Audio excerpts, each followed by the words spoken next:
Hello everyone, and welcome back to Wargame Red Dragon. Today I'm doing a 1v1 against Operation Enduring Freedom, who is a first lieutenant, and I think very much above my pay grade here. I am playing as Israel, and I don't quite remember what he's playing as. This map, of course, is always a challenge for me, as I am often wont to say. I have my little Helo squad headed over, it's safe at B, safe at E, and a Siphon. I have a couple of units headed up toward Golf, and a couple infantry units mostly headed up toward Alpha, escorted, of course, by a Mach-Bet for that anti-helicopter defense, as I was expecting something coming down the western side. So we immediately spot an MI2, and of course that does mean, oh, that's what's the Yugoslavian, I believe? I don't quite remember. Yeah, Yugoslavian, my apologies.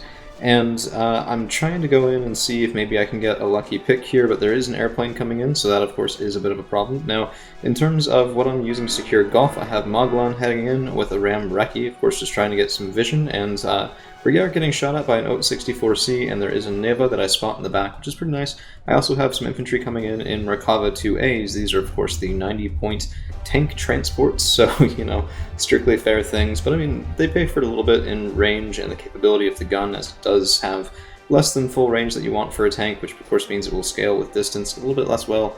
In addition, but 18 frontal armor is pretty nice, and these guys are a very valuable option, as you can bring in Rovayet 90 basically for free and get a tank for the trouble. So I am getting a little bit concerned here, as I haven't encountered anything yet, and there it is, T-72 M2 Moderna, and that's going to be more than enough to chew through my Merkava 2A, so he should back up here in just a second. Maybe not? Interesting. So we are going in. Ah, right.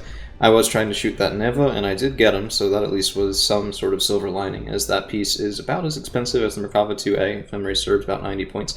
I do have a Barak headed in, trying to kill the Medina, but Smoke is there in time to save it, and the Barak's headed out. This was part of why I was headed for that Neva, so decidedly it was I needed to clear the anti-air before I'd be able to go in. So we are also encountering some Specialny, but unfortunately losing my vehicle. We got some pretty good damage on this thing, so always keep in mind the Merkava 2As do carry grenade launchers, which would be quite a good thing. KPZ T-72, and we are, I think, putting some decent hurt on him, which is pretty nice. So, as it is, I'm a little nervous. I have nothing to stop this Moderna. I have a couple Moglan over here, maybe, but this is, I mean, this is a very purposeful approach, is my guess, because there is no angle here that Moglan can get on that tank. In the meantime, everything on the western side has been a little bit forgotten. Barak does go in, and it looks like one missile might have hit, possibly, but we are getting shot at now, and that is going to be a bit of a problem. We do manage to get out, but there's another missile, and, ooh, no, we don't manage to get out. Look at that nice arc there as that airplane's headed down. Jeez. Oh, that sucked.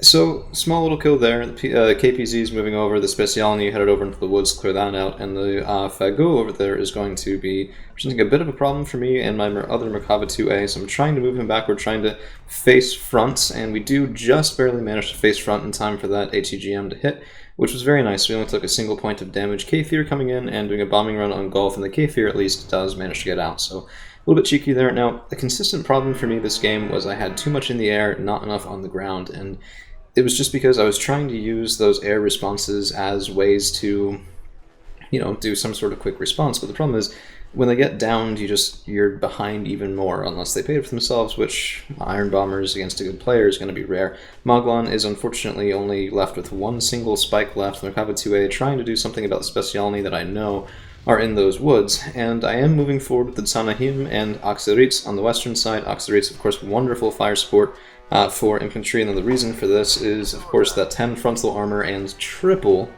set of guns there, and I believe all three of them can fire at once, not entirely sure, but we have used the last spike, probably on the KPZ, moved out before the Moderna, and that Moderna is going to be a continual pain in my ass. We do get, oh, did we kill the small tank? I think we did. Barak coming in as well, but managing to escape again, and there's another Neva in that same position, wonderful position there. Let's see, one shot coming in, and we do get out just in time. Motschützen being chewed through by the Rovayet and Aksarit are a pretty nice pick here, and I thought to myself, you know, I'm being pressured in Golf. Let's see if we can flip the script a little bit and make some good advances over in Bravo, secure these forward positions in the woods, maybe get some infantry over here on the western side if I can, get something over here on the right-hand side. It might allow me to get a foothold, maybe use this patch of woods as well as the short expanse here with a little bit of smoke to be able to cross that and pressure into that side woods and, you know, make it a little uncomfortable to be that T-72 Moderna. Now, my Merkava 2A does get caught without anywhere to go, and that is going to be a problem. I'm trying to back him up a little bit up to the woods there.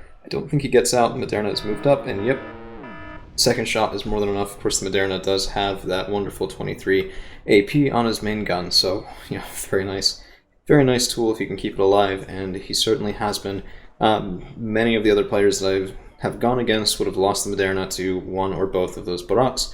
But we also have another piece of radar AA, and this guy, I saw him, and I thought to myself, this is just bait for a seaplane. So, I mean, yeah, that... Oh, geez, you can see those missiles. Very nice. A radar AA piece in the open from an experienced player, I thought this was... He wants me to waste points on the seaplane and then shoot it down with something else, because that gun will be off, the other ones will be off. I'll go in, and it just won't work out too well. So...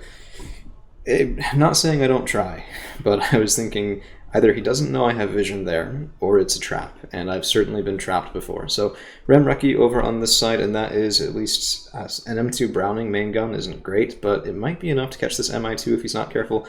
Also Specialny trying to move up to that center town, and I am able to shoot down that helo with a Shanov 2. Third missile from that, so we should be getting a resupply truck up here soon, I think, and the Cefa's moving in as well.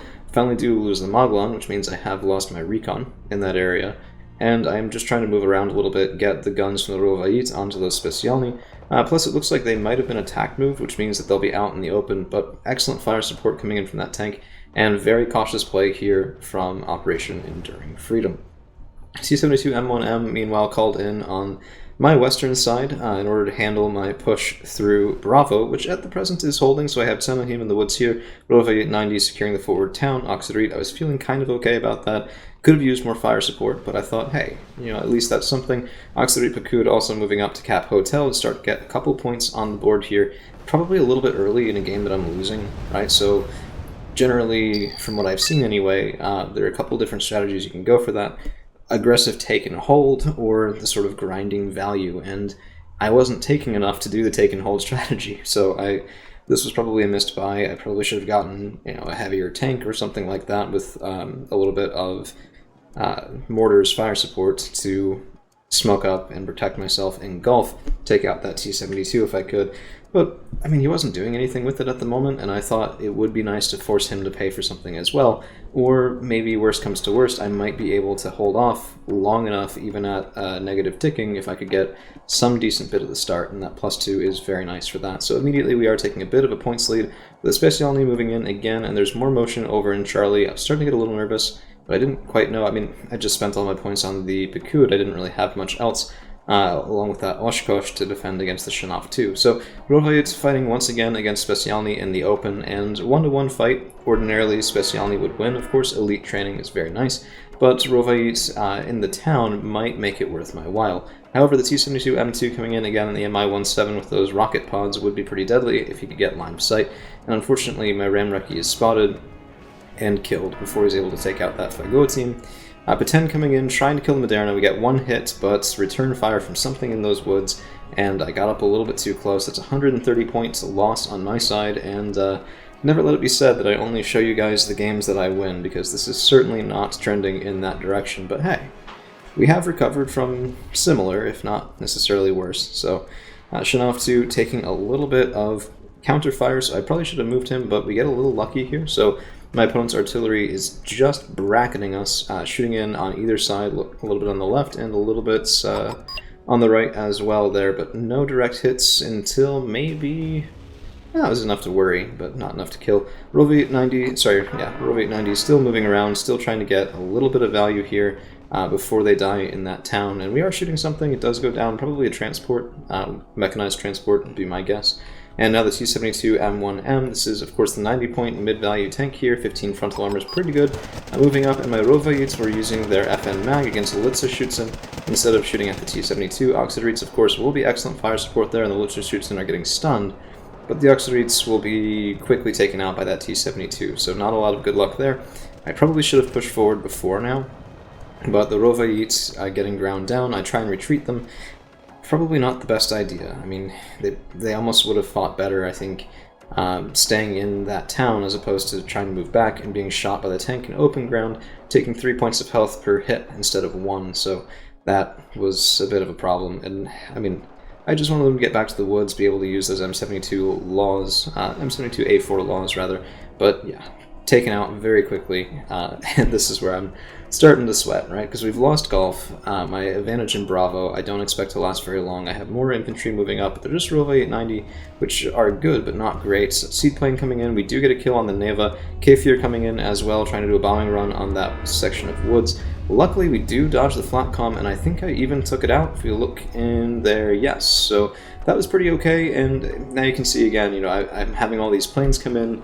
Sometimes they get good value, but I'm so light on the ground, it's crazy, and I'm certainly paying for it, so I have no answer to those heavier tanks, and an Israeli deck definitely does. So Merkava 3D Baz finally able to come in here on the right-hand side, but I'll be honest, this is part of why I struggle with this map, so if any of you guys have advice, I'm of course all ears.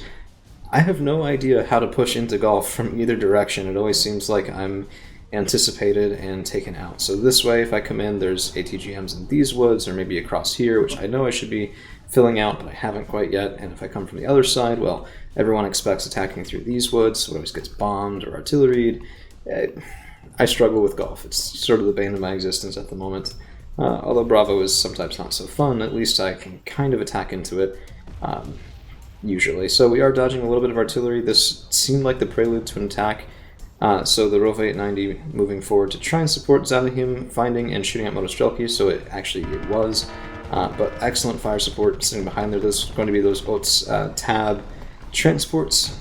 Just wonderful fire support, and my Zalahim are stunned. They're getting ground down. Only one group of them left, and I was trying to get up into that upper section of woods, but just not able to do it quickly enough as rocket pods come in from the MI-17. K-Theater C7 coming in, and I think we do get a decently lucky hit on some Motostrelki there.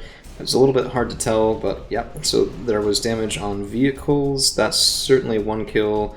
Looks like it might have even been that T-72. It's a little hard to tell from the wreckage, but that was definitely, it was some pain right there. It just wasn't necessarily enough to save that position.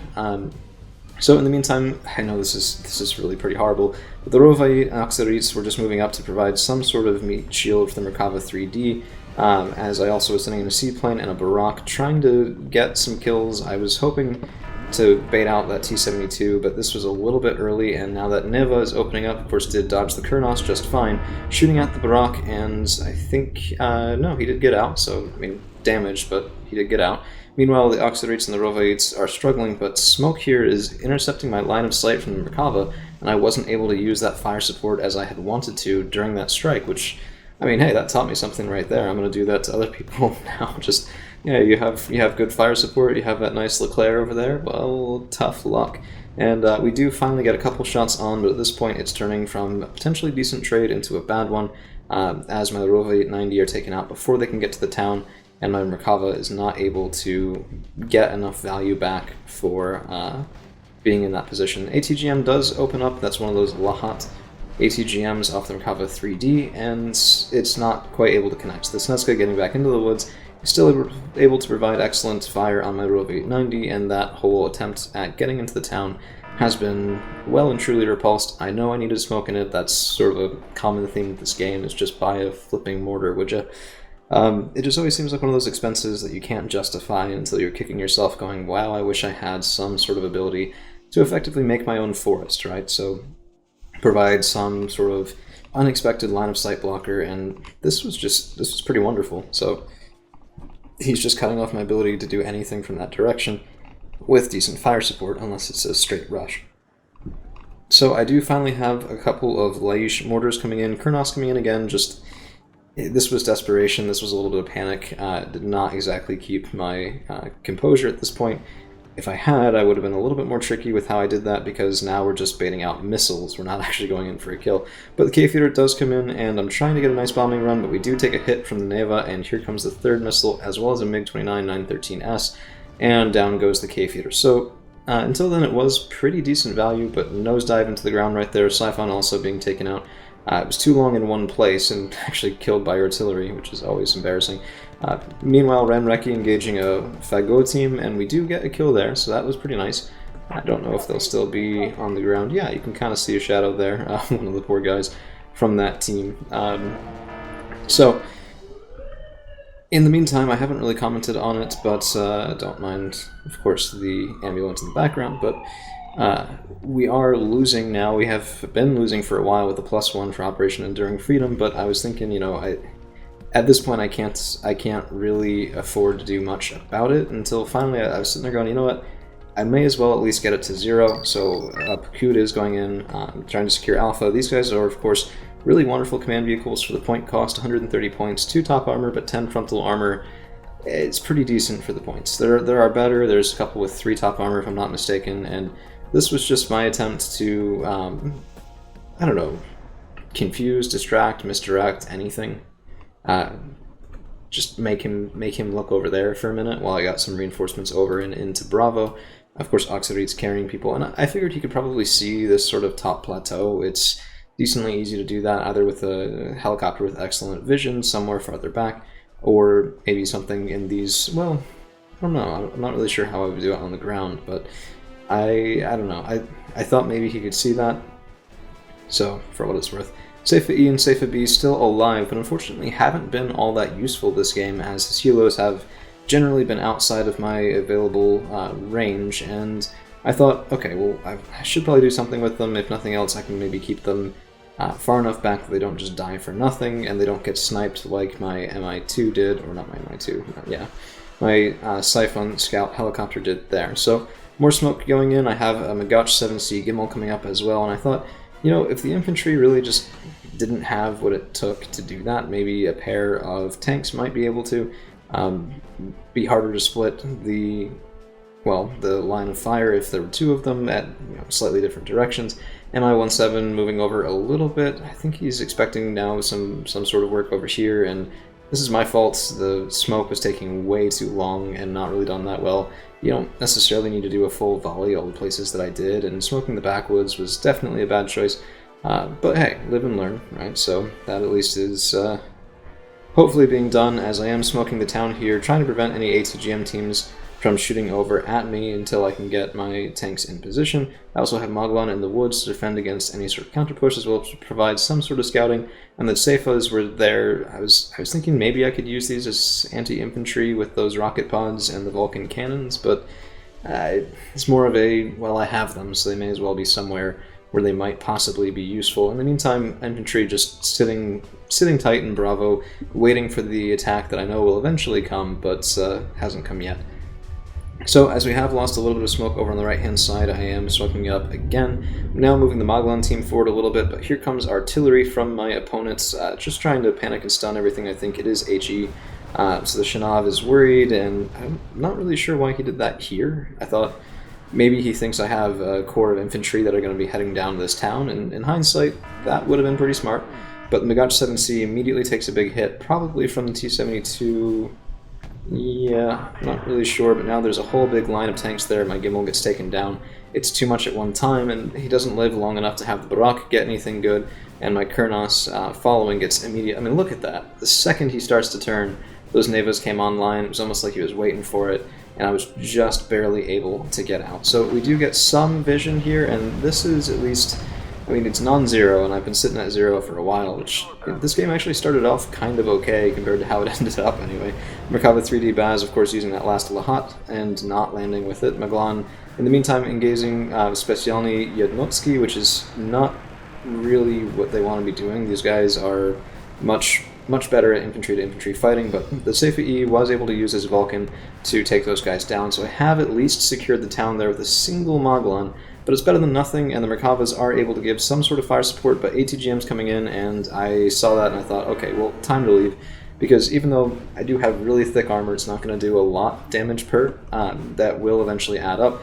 I do, of course, lose that Seifa B, but I mean, the Seifa E is a bit more valuable anyway, and the Moglons are able to get a couple shots. Yeah, I've got a Vidra too, why not? Kurnos coming in gets just taken down. No, gets shot at. Not taken down. Barak coming in as well, trying to get that Moderna with these guys the whole game, but the MiG and the Neva conspire to take down that Barak, so I've now lost my anti-tank tool as well. Baz Meshapur coming in, trying to just dogfight this guy, but evac ordered a little too soon, and That's 1 hit to 1 hit, but there's so much AA now, as I have been just sort of spamming air this whole time, that it's nowhere near working. Tanahim almost able to get to the town, but not quite. Merkaba moving up once again, and at least now it's a bit of a knockdown, drag-out fight. That much I can stand losing to, because, you know, that happens sometimes. The Merkaba 3D gets a nice first shot there, causing immediate retreat from the red 4 player, which, hey, that's at least something. Litsa shoots in now in the town, and those excellent long-range, I don't know, they're not quite ATGMs, but I guess, I'm not sure they're the recoilless rifles either, able to do something. Another P10 coming in, scoring another hit, but not getting a kill, and I've been singularly unable to handle even a single large tank from Operation Enduring Freedom. Kudos to you for the excellent play, of course. So Litsa shoots in, engaging Tanahim. They're all panicked at this point, but my Tanahim have been ground down a little bit more. I was kind of annoyed by that, but it's understandable. That looked like a hit, by the way, and it just wasn't. And that Flakcom, I mean, this guy's just sitting pretty out in the open. Oh hey, you can actually see the ammunition countdown on that in-game. That's pretty great. So 3 missiles left on the Flakcom tour. Will be more than enough, of course, in another bout of artillery coming in, trying to discourage any sort of reinforcements, but all I was doing was I was trying to get the Merkaba 3D back. I was bringing another one forward. These were the only guys I've had any success with at all, pretty much. So had I done that instead of a Magach 7C Gimel earlier, maybe it would have been enough staying power, but frankly I was lucky that they weren't taken out by ATGM planes that definitely would have had the opportunity. I do run out of resupply there with the Oshkosh, and I'm ticking for at least a second at a +1. I'm not entirely sure why he moved something in his CV, but he did. Don't know. But I am calling another Auxiliary Picud, just thinking, okay, maybe I can secure Bravo and close the gap just a little bit, because I'm not dead yet. And Enduring Freedom seemed hesitant to just broad-scale attack. It's more of just, he's just winning the trades, just value trading over and over and over again. Finally, artillery coming in as well. I guess this sort of reinforced point, or I guess retreat point, is probably to be expected, so, or maybe he had vision on the Merkabas, I don't really know. But he was going in after them, and that was something I didn't want any part of, because even if they're not too damaged by that, just HE sort of artillery, they'd still be panicked. And now we have HE artillery coming in again, and this is where you want that to be used if you're attacking. So all of my infantry is stunned, all of it is panicked, the auxiliaries are panicked, stunned, shaken, and damaged, right? So I saw that as a prelude to attack, and I immediately just go, okay, you know what, time to leave. I have seen some people, by the way, keep their infantry just back and out of the zone because people will artillery right here, and then that sign will be used for, okay, now it's time to push in. So they'll actually defend reflexively when they think an attack is coming. Of course, the downside of that is you'll actually suffer to some newer players that don't do any sort of support before a push. Wink, wink, nudge, nudge, like I did over here earlier on in the day. So Motostrelchi moving up, and they are engaging with Rovayites, which, I mean, this is one of the things where it pays to be the attacker, because I think I only have one group shooting until just then. No, it looks like they are both shooting. Bravo has been capped by my opponent actually before my Picud could get up there, so not only could I not close the gap a little bit, but it is in fact widening again. Artillery coming in and providing excellent support here. But I mean, auxiliaries are pretty resilient. Even 20% hit rates, 3 guns like that will do some decent work. And we are winning the grind long term, at least if I can keep these guys alive. I'd kind of expected a bomber or something like that, but I mean, good trades are good trades, and he certainly had no desire to risk getting away from that. I do lose an auxiliary finally to a little bit of fire support from the Motoschützen and Motostrelchi, and I take that as a sign to leave, because I'd hoped that we'd been able to kill the Motostrelchi first, but I think they were just all too panicked to get that job done, when ordinarily that sort of odds would have been pretty decent for me for a woods fight. So once again, showing the power of that supporting fire and artillery. I'm bringing out just more infantry, more infantry, more infantry. Another Oshkosh is heading up, trying to resupply on this side, where it's just, now it's a bit of a defensive flank, and I thought to myself, okay, well, if I can retake Bravo, that's something, but I don't know about Golf. The problem is, this is a lot of sunk points here, so 180 points each. There's also another unit of Magwan, another Ram Reki, and if I had had, 450 points worth of stuff in Bravo, I might have been able to hold there, instead of launching a couple failed counteroffensives at Golf. So Bravo is neutralized. Of course, it is counter-capped by my Auxiliary Picud, but Golf has now been capped, and this game is probably well and truly over, which I'll come to that realization here in about a minute and a half, but do stick around. I won't show the kills and losses, as it was just truly amazing, especially given that it started off not too bad. And you can tell the veterancy of my opponent here, as upon seeing my retreat, he actually artilleried the reserve spot that I said many people like to stage their infantry in, so this was a bit of a fuck you to people who do that, I suppose. But luckily I just chose the exact middle and didn't get hit by another round of high explosive artillery. I am trying to do a bit of a last minute push into Golf, so smoke going out a little bit too late there. We are taking some fire. Moat shoots are moving up in Bravo again, and I thought, okay, you know what, everything or nothing, let's do this. Merkava 3D's coming in. I've already sort of lost this game, so unless I get it back with a roll of the dice, it's going to be a bit of just out of reach. But KPZ T-72 is moving up. Fire support for the infantry in Bravo is grinding down my presence there. Oshkosh too late, getting into a bad situation. Beten moving up to cover the KPZs, and now we have Syria's coming in and just having a snack on one of my Merkava 3Ds, so excellent work there. We are shooting at the Syria, but my Shanav was out of missiles once again, and he does get away. Also nice covering air superiority fighter from the MiG 29-913S, losing the Auxiliary Picud in Bravo, and that is going to be the game. So, truly horrible kills-loss ratio there, 2 to 1. It certainly didn't start out that way. It started out a bit more even, but I wasn't able to maintain it. So, kudos to you, Enduring Freedom. I certainly have more things to learn before I'm going to be biting off another one of those matches. In terms of units that did do well, the Merkava 2A at the beginning that got the Neva was actually worth it. Magellan getting a couple of Vidras might have paid for a single squad. K-Feeder did get a pretty nice bombing run in there. We took out that Flak Commutator, but most everything else traded at value or below. I mean, the 3D Baz got some good kills, but actually probably didn't pay for themselves. I think the Vidra 2s are, what, 20 points maybe? So that's 40, possibly 90 points there, maybe half the value back, and that's just one of them. The other one didn't get anything before the game was over. And the Betens, of course, not paying for themselves either, so I was just outplayed. Sometimes it happens. You take your lumps and learn and move on. So that's all we've got for you today. Thank you all for hanging around. We'll see you again real soon.